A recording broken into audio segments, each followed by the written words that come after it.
دل کے تاروں کو کسی نے چھو لیا. Thank you sir. اور ہمارے ساتھ نادیہ ہمیشہ کی طرح موجود ہیں. Nadia Sheikh Sahiba, welcome to the show. Programme میں جیسے جیسے وقت میں تبدیلی آ رہی ہے, جیسے حالات میں تبدیلی آ رہی ہے, جیسے ٹیکنالوجی بڑھتی جا رہی ہے, ڈیجیٹل ایج جو ہے وہ آگے آتی جا رہی ہے. یعنی کہ وسیم صاحب اور مس نادیہ, اگر ہم پیچھے مڑ کے دیکھیں تو ایک زمانہ تھا جب لوگ جنگلوں میں رہتے تھے اور جہاں پڑاؤ ڈالنا ہوتا تھا پڑاؤ ڈال لیتے تھے, جو پہننا ہوتا تھا جو مل گیا سو پہن لیتے تھے, یا کسی کا لقمہ بن جاتے تھے یا کسی کوئی چیز کھا لیتے تھے. تو پھر یہ جو ایک دور تھا ہنٹرز کا دور, ہنٹر سمجھتے ہیں نا, یا کسی کو ہنٹ کر لیتے تھے یا خود ہنٹ ہو جاتے تھے, شکار یا بن جاتے تھے یا شکار کر لیتے تھے. تو جیسے ارتقاء کا عمل آگے بڑھا تو پھر لوگوں کو لگا کہ یار کئی دفعہ ایسے دن آ جاتے ہیں جب ہمارے پاس کچھ بھی نہیں ہوتا, تو وہ چیزوں کو گیدر کرنے لگ گئے. یعنی کہ صرف جو اس وقت کی ضرورت تھی اس کو پورا نہیں کرتے تھے, بلکہ جو اضافی چیزیں ان کو مل جاتی تھیں ان کو کہیں کسی نہ کسی طرح سے وہ سنبھال کے رکھ لیتے تھے, ذخیرہ کر لیتے تھے. تو وہ گیدررز کا دور آ گیا. پہلے ہنٹرز کا دور تھا, پھر ہنٹرز کے ساتھ وہ گیدرنگ بھی شروع ہو گئی. They use to gather things and they use to keep them. پھر اس کے بعد لوگوں کی ضروریات اور بڑھ گئیں. میرا خیال ہے نسل انسانی جو تھی اس کے افراد بھی بڑھ گئے, تو پھر کئی دفعہ کھانے پینے کی چیزیں وافر نہیں ہوتی تھی, تو پھر ایگریکلچر کا دور آ گیا. ذخیرہ جو ہوتا تھا وہ کم پڑ جاتا, ناکافی تھا. تو پھر جو ہے وہ زراعت کا دور شروع ہو گیا, اور یہ بہت لمبے عرصے تک چلتا چلتا اب تک چل رہا ہے. مگر آج سے 3 صدیاں پہلے انسان کی عقل نے مشینز بنانی شروع کی, چھوٹی مشینز, اور صنعت کاری کا دور شروع ہو گیا, میکنائزیشن کا دور شروع ہو گیا, انڈسٹریلائزیشن کا دور شروع ہو گیا. تو انڈسٹریل دور آ گیا. اب کیا ہوا کہ جو چیزیں جمع ہوتی تھیں ان کو چینج کر کے ان میں اپنی کوئی صلاحیت ڈال کے بہت سے لوگ مل کر پروڈکشن کو بڑھا دیتے تھے.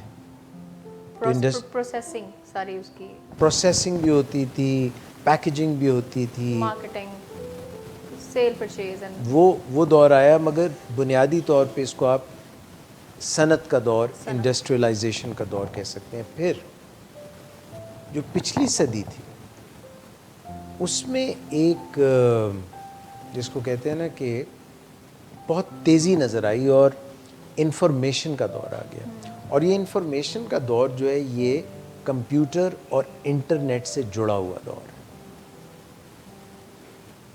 سو آج جو ہے مختلف ادوار جو ہیں ان کو کور کرتے ہوئے ہم جس دور میں ہیں, یہ میکنائزیشن سے ہوتا ہوا, زراعت سے ہوتا ہوا, ہنٹر گیدرر سے ہوتا ہوا انفارمیشن ایج آ گئی. اور انفارمیشن ایج بھی ایسی کہ ہر چیز آپ کی انگلیوں کی پوروں پہ ہے, آپ کی دسترس میں ہے.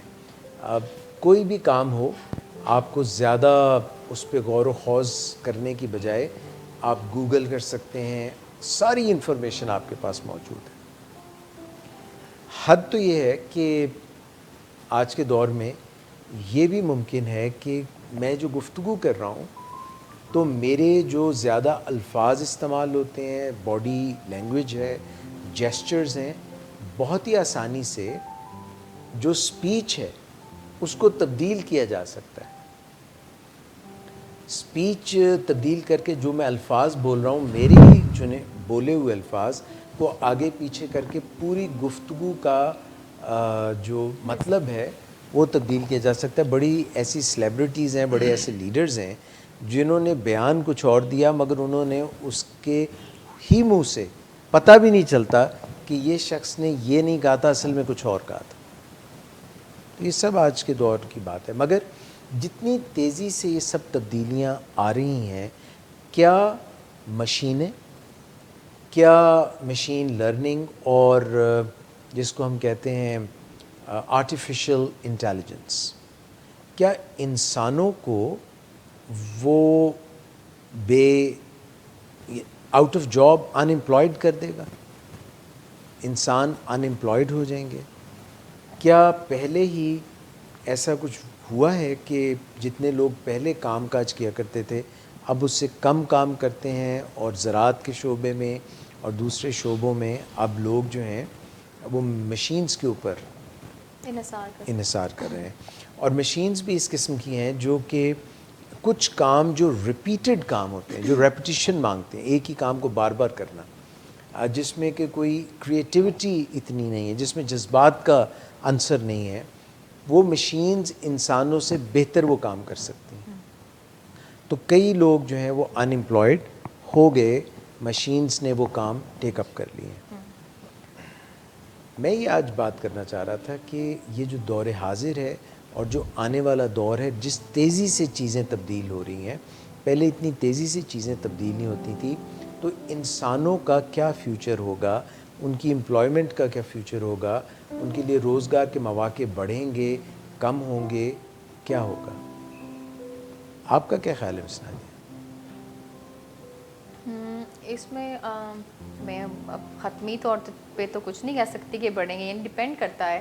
آپ حتمی طور پہ نہ میں حتمی طور پہ کچھ بھی نہیں کہوں گی، نہ ختمی طور پہ کہیں نہ حتمی طور مطلب جیسے مگر جو ہے ابھی ابھی کہہ دیں. دیکھیں مشین کو آپریٹ کرنے کے لیے بھی تو ہیومن ریسورس چاہیے نا، اور زیادہ اس میں ایجوکیٹڈ اور اسکلڈ لوگ چاہیے مشین کو آپریٹ کرنے کے لیے، اس میں اسکل لیول زیادہ ہوگا.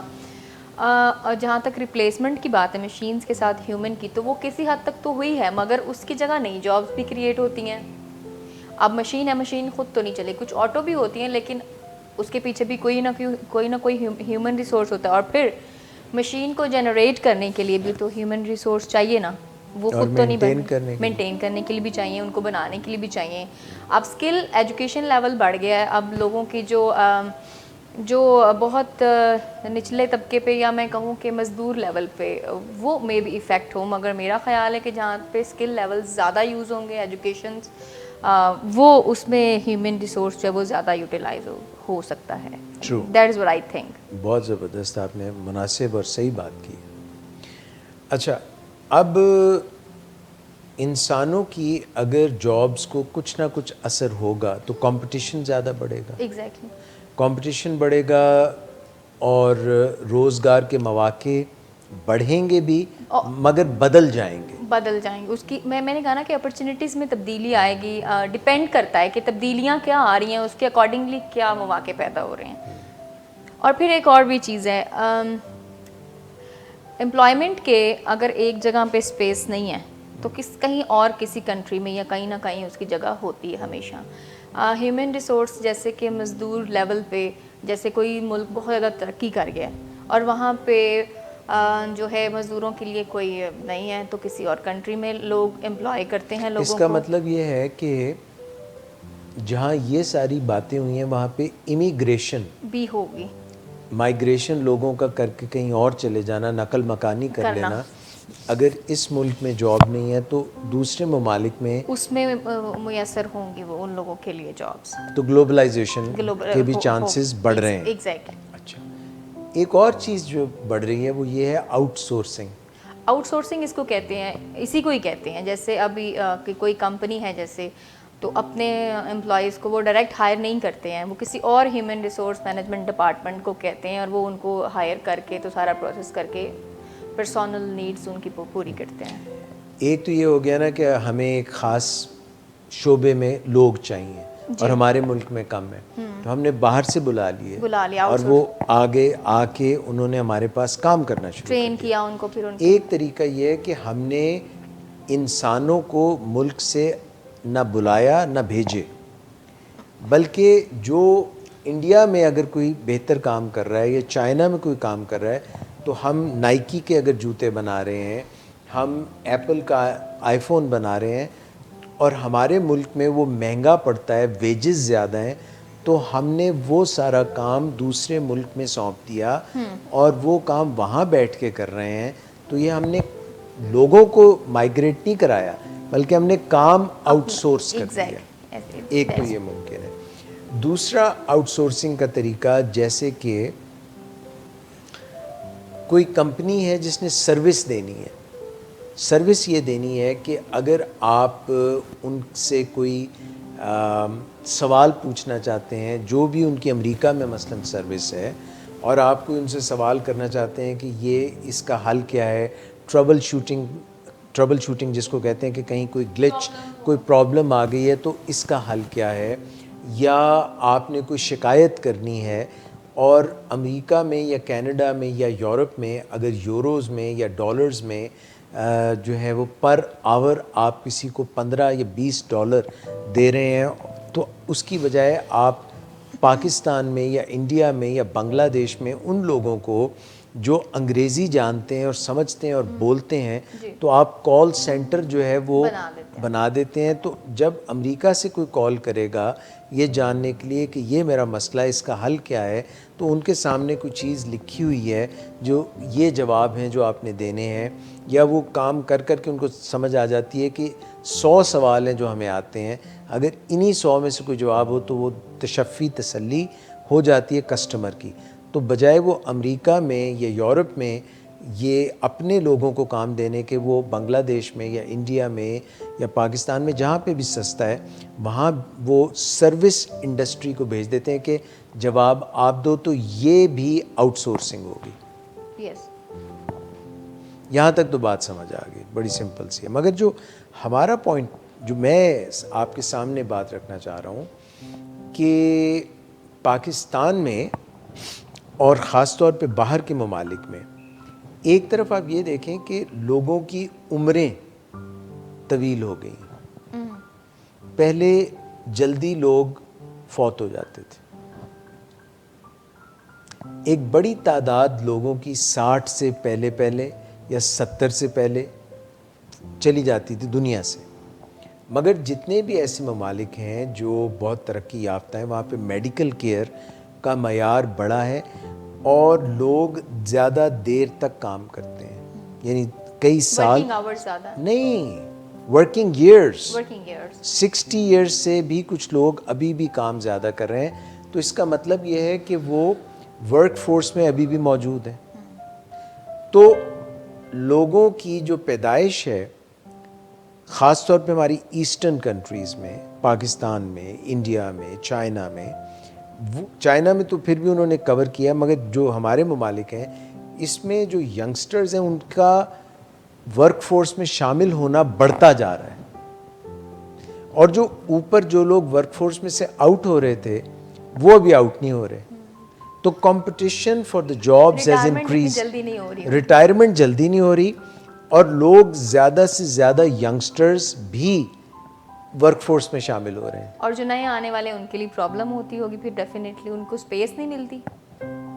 تو اس کا مطلب یہ ہوا کہ ایک تو ہم نے پہلے بات کی کہ میکنائزیشن اور مشین اور آرٹیفیشل انٹیلیجنس, ان سب چیزوں سے جاب سیکٹر میں جو انسانوں نے کام کرنے تھے وہ مشینیں ٹیک اپ کر رہی ہیں, اور جو جابز ہیں ان کی جو صلاحیتیں چاہیے تھیں وہ بدل رہی ہیں. کس قسم کی صلاحیتیں چاہیے, یعنی آئی ٹی انڈسٹری کے متعلق جانکاری ہونا آپ کو ایک ایج دیتا ہے آج کے دور میں.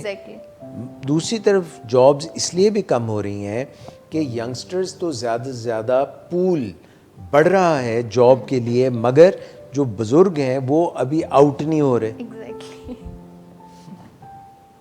Am I making any sense to you? So job market میں کمپٹیشن بڑھتا جا رہا ہے.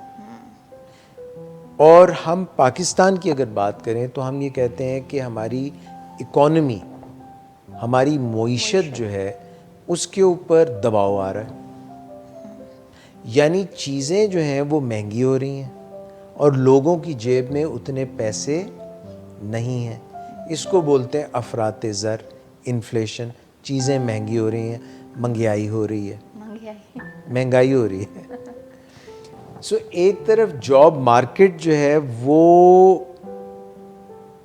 اس میں کمپٹیشن بڑھ رہا ہے, اور جو روٹی کا نوالا چاہیے, یعنی اگر ایک روٹی ہے, اگر آپ سمجھیں کہ جاب مارکیٹ ایک روٹی کی طرح, پوری ایک روٹی کی طرح ایک جاب مارکیٹ ہے, اور اس میں نوالا حاصل کرنے کے لیے مشینز بھی کمپیٹ کر رہی ہیں, بزرگ بھی کمپیٹ کر رہے ہیں, مڈل ایج والے بھی ہیں, اور ینگسٹرز تو اس میں بڑھتے جا رہے ہیں.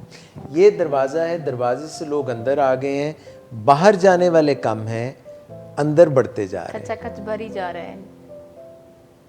ٹرین چل رہی ہے, اب ٹرین کا دروازہ کھلتا ہے, اترتا کوئی نہیں ہے, اندر زیادہ داخل ہو جاتے ہیں. یہ صورتحال بن رہی ہے. ایک اور صورتحال بھی ہے کہ جو گاؤں میں لوگوں کو بہت مواقع ابھی بھی روزگار کے ہیں, مگر لوگ نقل مکانی کر کے شہروں میں کی طرف آ رہے ہیں.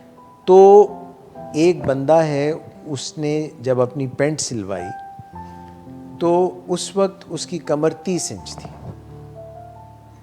ٹھیک ہے, اور پھر اس کی کمر جو ہے 32 انچ ہو گئی, اور پھر 34. تو اب یہ جو پینٹ ہے اس کو سنبھالنا بڑا مشکل ہے, بٹن بند کرنا بڑا مشکل ہے, کیونکہ پیٹ جو ہے وہ اوپر سے لٹکنے کے باوجود اندر بھی اتنا پھنسا ہوا ہے کہ پینٹ میں سما نہیں رہا. یہ جو شہروں کی جاب مارکیٹ کی سچویشن ہے, یہ کچھ ایسی ہو رہی ہے, پینٹ کی طرح ہو گئی, اس پینٹ کی طرح. Right sir. خواتین حضرات, یہ ساری باتیں کرنے کا مقصد ولنگ ویز کے فورم سے اور اس پروگرام میں واک یور ٹاک کے فورم پہ یہ ہے کہ ایسا دور جس میں کمپٹیشن بڑھ جائے, جس میں مواقع جو ہیں وہ اس تیزی سے نہ بڑھ رہے ہوں جتنے کام کرنے والے منہ بڑھ رہے ہوں. ہاتھ تو ہیں دو, مگر پھر بھی یہ جو ساری افراط زر اور یہ ساری میں نے, ایسے میں سٹریس اور ٹینشن بڑھ جانا ممکن ہے. یس. اور پھر ایک گھر میں اگر بہت زیادہ کمانے والے نہیں ہیں, کھانے والوں کی اور خرچ کرنے والوں کی تعداد زیادہ ہے, اور ارننگ کرنے والوں کی کم ہے, تو سٹریس اور بڑھے گا. ٹرو. اور جب سٹریس بڑھے گا تو آپس میں جو فیملی ہے, دیکھیں جب اس گھر میں جو لوگ رہتے ہیں وہ اصل میں تو محبت کے رشتوں میں بندھے ہوئے ہیں نا, آئیڈیلی اسپیکنگ, خون کے رشتے ہیں, محبت کے رشتے ہیں, مگر جب سٹریس اور ٹینشن بڑھتی ہے تو ان کے درمیان کچ کچ شروع ہو جاتی ہے. دفتر میں آئے, دفتر میں کمپٹیشن کی فضا ہے. اب یہاں پہ تو خون کا رشتہ بھی نہیں ہے, خونی رشتے ہو گئے. تو یہاں اس کو کہتے ہیں ریڈ اوشن. یہ ریڈ اوشن ہے. یس. اچھا, کیا وہ سمندر کا پانی جو بحیرہ کلزم جو ہے اس میں لال پانی بھر گیا؟ وہ جگہ ہے ایسی جہاں پہ مختلف لوگ آپس میں ایک سم ٹائمز یہ کمپٹیشن چل رہا ہوتا ہے, کھوے سے کھوا چلتا ہے, تو اس کو ریڈ اوشن بیسیکلی ایک مارکیٹنگ کی ٹرم ہے جس کو ریڈ اوشن اسٹریٹجی کہتے ہیں. یہ مارکیٹنگ اسٹریٹجی ہوتی ہے. اس میں مختلف کمپیٹیٹرز ہوتے ہیں جو کہ ایک دوسرے سے آگے نکلنے کی کوشش کر رہے ہوتے ہیں. جیسے کہ ایک دریا سمندر ہے, اس میں مگر مچھ بھی ہیں, مچھلیاں بھی ہیں, تو اگر آپس میں کمپٹیشن ہوگا تو خون تو نکلے گا نا, تو اس کو ریڈ اوشن کہتے ہیں. بالکل ٹھیک ہے, بہت زبردست, ویری نائس. یہ بھی کلیئر کر دیا آپ نے. ہاں. اب آپ چلے جائیں جاب, گھر, مارکیٹ, ٹریفک, مارکیٹ, اس میں بھی جب بہت زیادہ کمپیٹیٹیونیس آئے گی, اور اگر یہ سوچ ہوگی کہ جو میرا حصہ ہے وہ یہ لے گئیں اور وہ لے گیا, ایک یہ سوچ ہو سکتی ہے, یا یہ سوچ ہو سکتی ہے کہ ہم کلیکٹیولی مل کے کتنے بازو کتنے ہاتھ, سن لیں سب دھیان سے, جیتیں گے ہم ہر بازی جب کھیلیں گے جی جان سے. ایک یہ بھی سوچ ہو سکتی ہے. سو جو پیراڈائمز ہیں ان کو بدلنے کی بھی ضرورت ہے. ایسے میں ہم واپس جو وہ ایوولوشن کا رول ہے, survival of the fittest, Bachchan give جڑے فٹ ہوں گے, فٹیسٹ ہوں گے. تو ہم کیا کر سکتے ہیں کہ اپنا آج کا دن ہم ایسے گزاریں کہ اپنی بیسٹ پروڈکٹیوٹی دے سکیں. ہم آج کا دن ایسے گزاریں کہ ہمارا کل کا دن آسان ہو جائے. اچھا, یہ بھی ایک بہت مزے کی بات ہے, اس کے اوپر بھی تھوڑا سا سوچنا پڑے گا کہ ایٹرنلی ایک ہماری یہ خواہش تو رہی ہے کہ آج کا دن بہت موج کر لیں, تو کل کا دن جو ہے اس میں بھی موج کر لیں. وہ بھی دیکھیں گے. اچھا, ایک یہ کہ آج میں بہت محنت کر لوں تو کل میری آسان ہو جائے گی. مگر ہر دن جو آتا ہے وہ اپنے نئے چیلنجز لے کے آتا ہے. وسیم بھائی, آپ کے جو دن آتے ہیں ان میں چیلنجز زیادہ ہوتے ہیں. سر سب کے ساتھ ہی میں بھی. مجھے جو برجستہ ہنس پڑی ہیں ایک دم وہاں پہ اپنا یہ آتے رہتے ہیں سر, چیلنجز زندگی کے ساتھ ہی ہیں. آپ ایک دم اتنے زیادہ زور سے کیوں ہنسی؟ آپ کو پتہ ہے؟ نہیں, مجھے نہیں پتا. اچھا, میں ویسے by the way. By the way. جی وسیم صاحب. سر ہر شخص کی زندگی کے ساتھ چیلنجز ہیں. وہ ایک بات ہے نا پنجابی کی کہ اردو کی ہے. اچھا, سوچ لیں کہ کسی کو گھر سے نکلتے ہی مل گئی منزل اور کوئی میری طرح عمر بھر سفر میں ہی رہا. تو یہ چیلنجز یہ ساتھ ضروری ہیں. کس طرح سے وسیم بھائی ہم یہ کر سکتے ہیں کہ چیلنجز جب آئیں تو ہم ایک دم اتاولے نہ ہو جائیں, بے قرار نہ ہو جائیں, پریشان نہ ہو جائیں, بلکہ ہم خندہ پیشانی سے ان کو گلے لگا لیں. یہ بھی نارمل لوگ گھبرا جاتے ہیں, پریشان. اب نارمل ہونا چاہیے ایسا کرنے کے لیے کہ خندہ پیشانی سے ان کو گلے لگا لیں. سر اس کی میرے خیال ایک علیحدہ حکمت عملی ہے, آپ تو بہتر سمجھتے ہیں. اس کی پوری پلاننگ ہے کہ اگر کوئی مصیبت اچانک سے آ بھی گئی ہے تو پھر اس کو فیس کرنا. اچھا, یہ جو میوزک آپ بجاتے ہیں, یہ جو مختلف کارڈز آپ بجاتے ہیں, یہ آپ کو پہلے دن ہی اتنے اچھے آتے ہیں؟ نہیں, بہت آرام سے ابھی تک سیکھ رہا ہوں. ابھی تک سیکھ رہے ہیں. اس کا مطلب ہے کہ جو چیلنجز کسی ایسے شخص کو جو ویل پریپیئرڈ نہ ہو جب آ جاتے ہیں تو وہ بالکل بھنا جاتا ہے. مگر کوئی ویل پریپیئرڈ ہو تو پھر وہ ان کو اچھے طریقے سے ہینڈل کر سکتا ہے.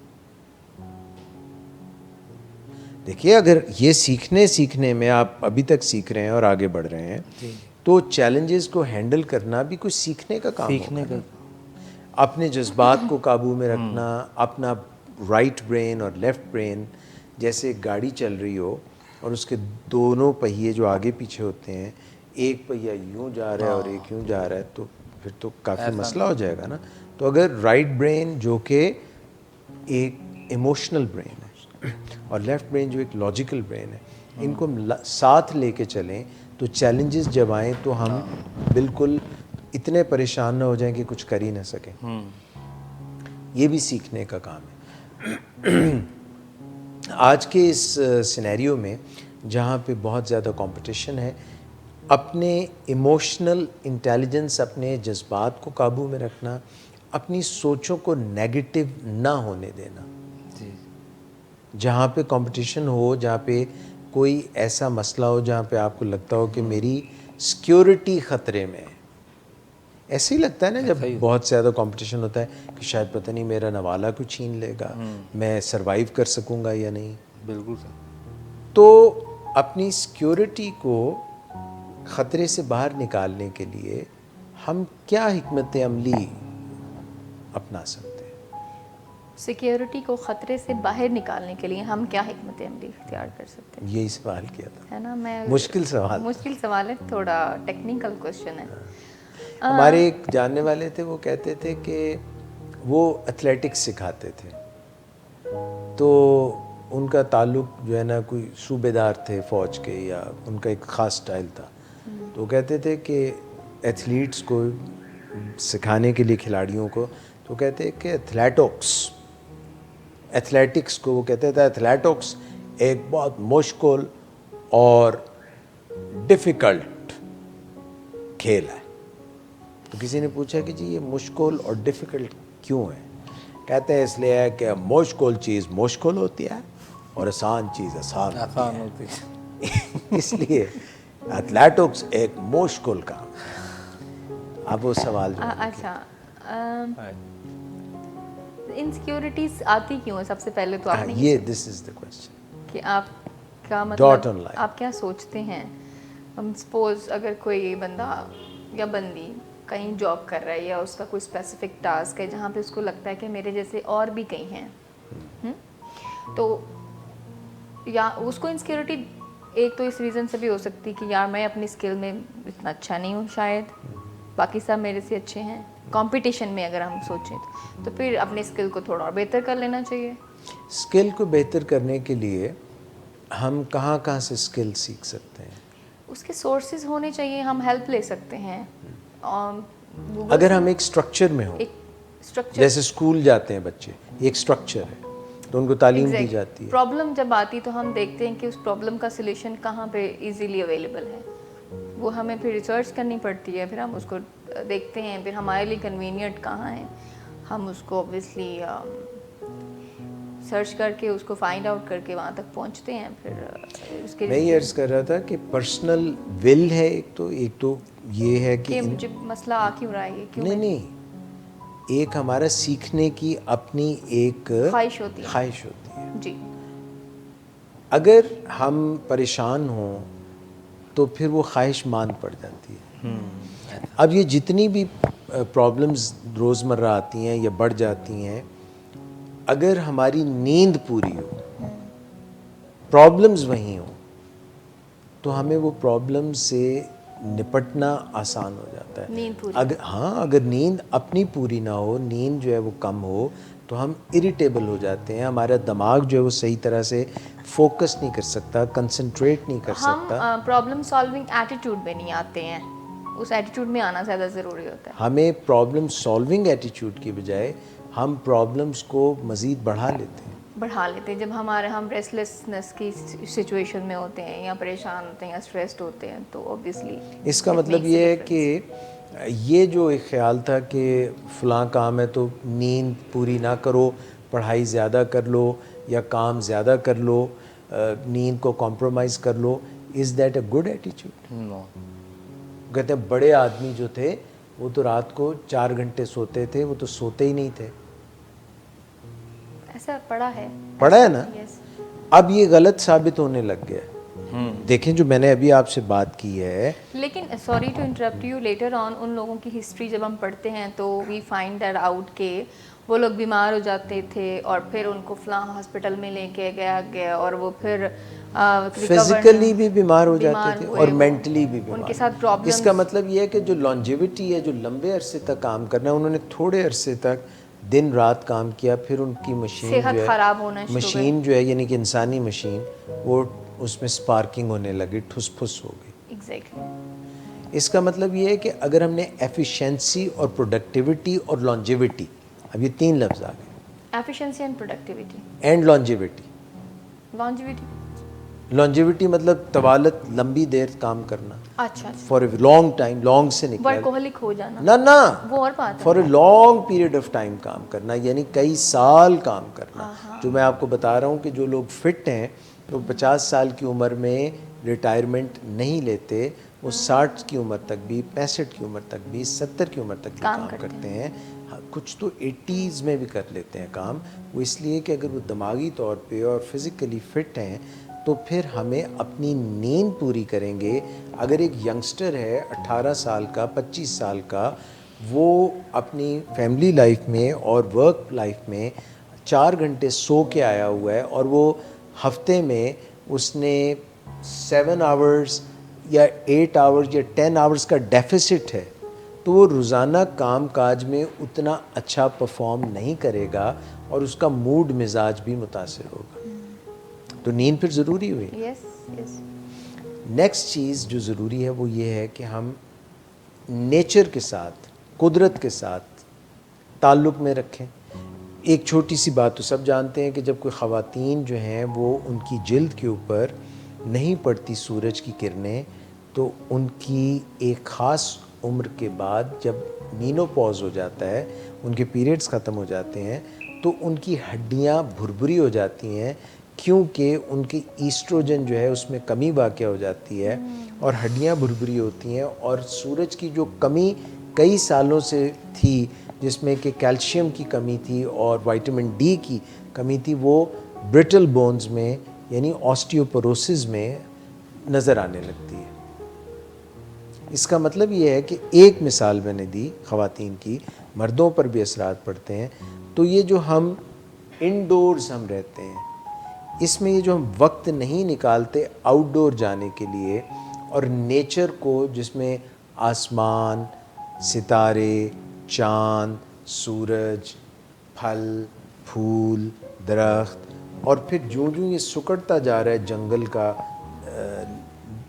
جگہ, انسان بڑھتے جا رہے ہیں, تو یہ جو ایکو سسٹم ہے, ماحولیات, ان پر برا اثر پڑ رہا ہے اجتماعی طور پہ اور انفرادی طور پہ.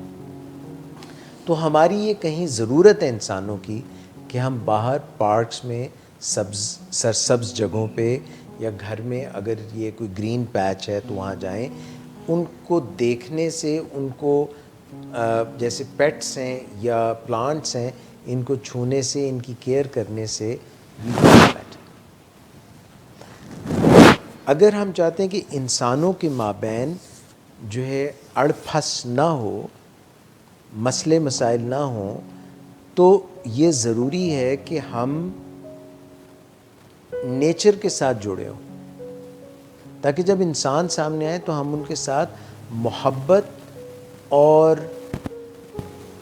اچھا سلوک کریں. مگر یہ اچھا سلوک جو ہے جب تک ہماری طبیعت کا اپنا حصہ نہیں بنتا, تو پہلی چیز نیند تھی, دوسری چیز قدرت کے ساتھ جوڑ لگاؤ تھا, اور تیسری چیز یہ ہے کہ قدرت کے ساتھ جب ہم جڑتے ہیں تو پانیوں میں, ساحلوں پہ, اور چلنا پھرنا, یہ جو مشینز ہیں ان میں کرسی پہ بیٹھے رہنا, ریموٹس یوز کرنا, موبائل فونز یوز کرنا, تو یہ جو ایک سٹرکچر ہمیں ٹانگیں, ہاتھ, یہ چلنے پھرنے کے لیے, اپنے ہاتھ سے کام کرنے کے لیے جو ہمیں پروگرام کیا, اور دماغ میں پورا دماغ کا ایک بڑا حصہ ہے سیریبیلم, جو مقصد یہ ہے کہ ہماری موومنٹ کو کوآرڈینیٹ کرے. اس کا جو کم استعمال ہے وہ دماغ کے باقی حصوں پر بھی اثر انداز ہوتا ہے.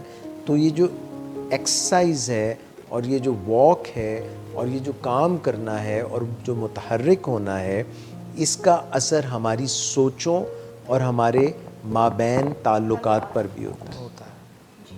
تو نیند پر بھی اثر ہوا, نیند سے بھی چیزوں پر اثر ہوتا ہے, اور قدرت سے جڑنے میں بھی اثر ہوتا ہے, اور جو ہم ایکٹیویٹی کرتے ہیں اس کو ہم اتنا کم نہ کر لیں کہ ہمارا دماغ صحیح طور پر تعلقات میں اور سوچوں میں منتشر ہو جائے.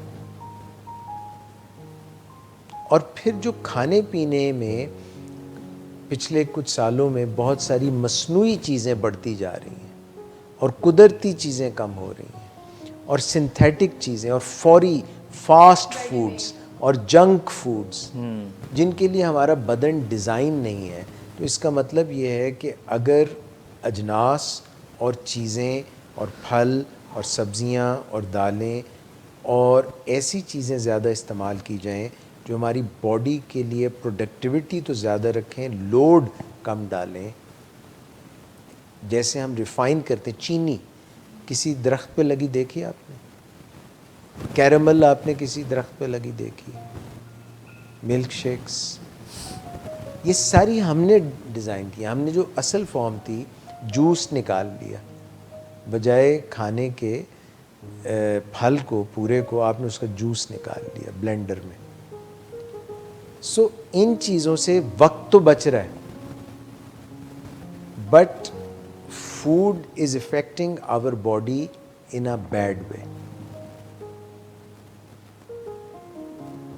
یہ جو سارا ہم کھیل کرتے ہیں وقت بچانے کا, یہ اس لیے کرتے ہیں کہ ہم تھوڑا ٹائم پلیجر اور مزے میں گزاریں, یا کاہلی یا سستی.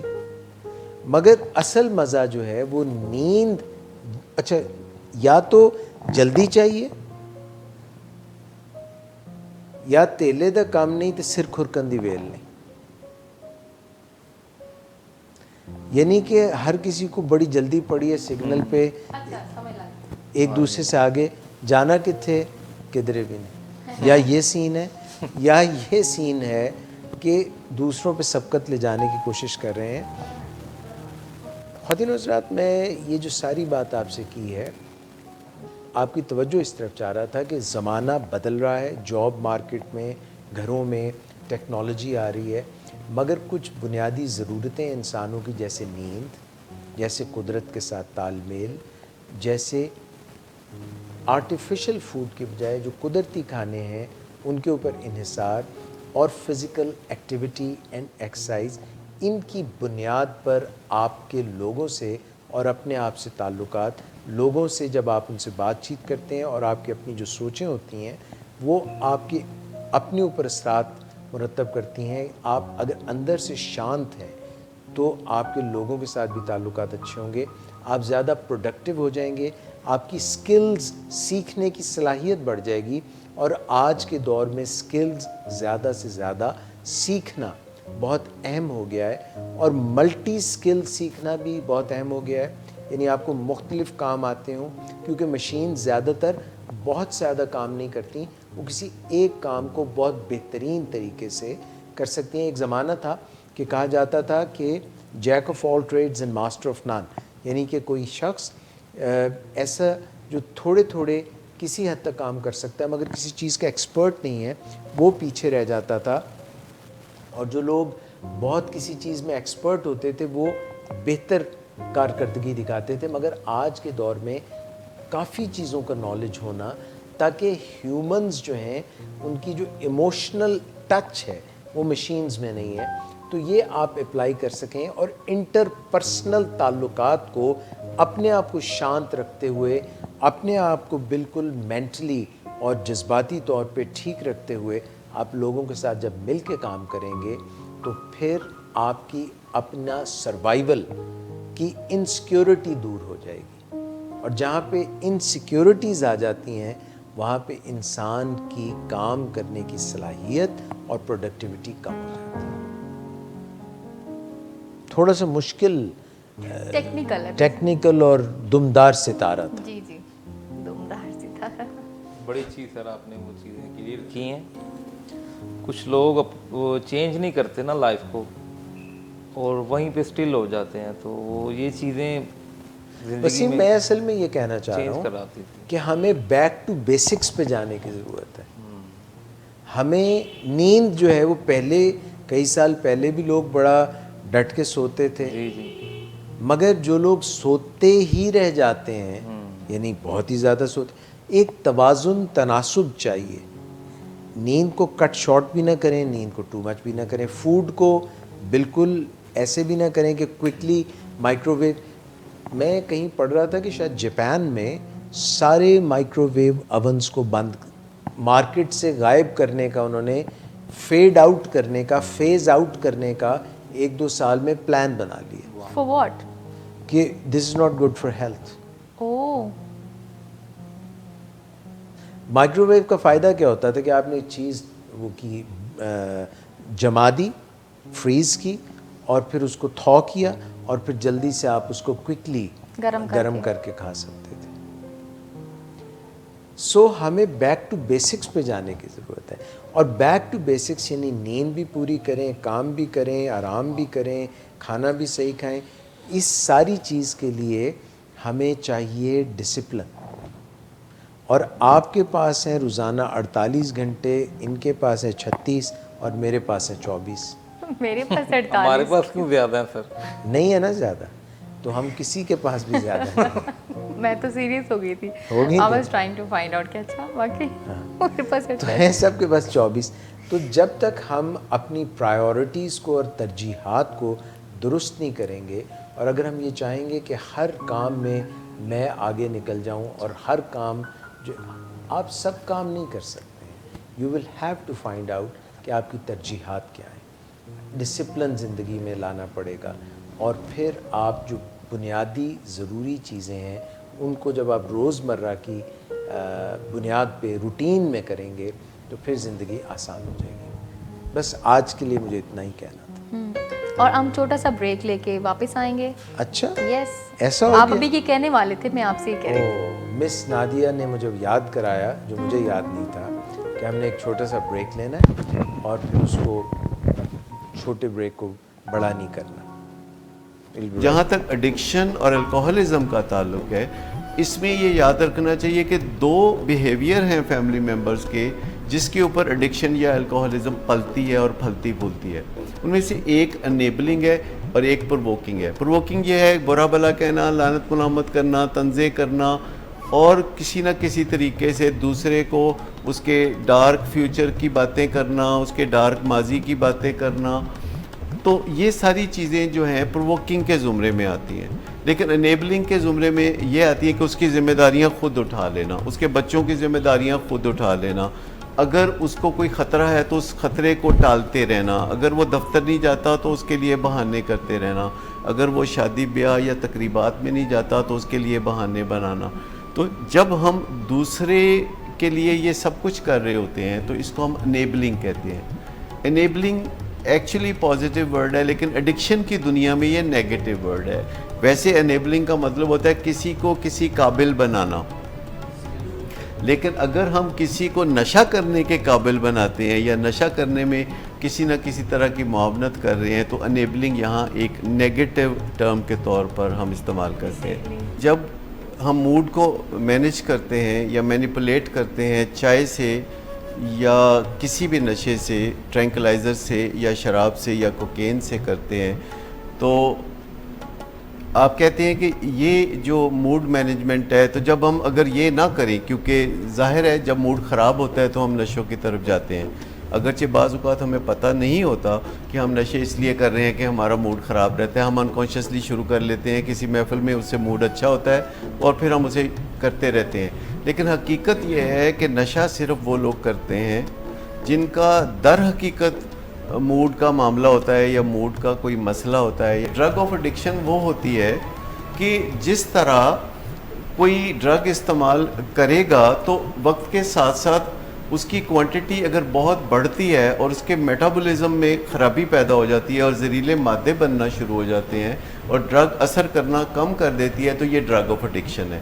جہاں تک اہل خانہ سمجھتے ہیں کہ نشہ کرنا یا شراب پینا مسئلہ ہے, مریض سمجھتا ہے کہ نہیں, یہ تو میرے مسئلے کا حل ہے, کیونکہ وہ اس لیے نشہ نہیں کر رہا ہوتا کہ وہ کوئی مصیبت میں پھنسے. اس کی نیت تو یہ ہوتی ہے کہ میرا جو خراب موڈ ہے وہ اچھا ہو جائے, اور کافی عرصے تک وہ ایسا ہوتا بھی رہتا ہے جب تک کہ نشے کی بیماری نہیں آتی, جو کہ ایک جسمانی بیماری ہے. یعنی جسمانی طور پر اگر کوئی نشہ کرنے کے قابل ہوتا ہے تو اتنی زیادہ مصیبتیں نہیں آتی, لیکن جب کوئی جسمانی طور پر نشہ کرنے کے قابل نہیں رہتا اور پھر بھی نشہ کرتا ہے تو پھر بہت بربادی ہوتی ہے.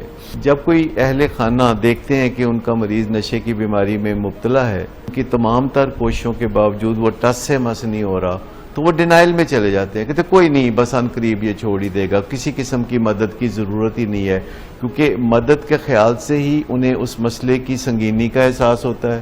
شراب کے زیر اثر ہونا اور بات ہے, لیکن الکوہلزم میں الڈیہائیڈ کے زیر اثر ہونا بالکل دوسری بات ہے. لیکن لکیر کھینچنے کا کوئی بندوبست کسی عام گھرانے میں نہیں ہوتا کہ یہ شراب پینے کا معاملہ ہے یا یہ بلا نوشی یا الکوہلزم کا معاملہ ہے. نشے کے مریض کی زندگی کے بارے میں یا اس کی بیماری کے بارے میں یا اس کی حالات کے بارے میں جب تک آپ سچ کا دامن نہیں تھامیں گے, نشے کی بیماری سے نجات ایک خواب ہی رہے گی.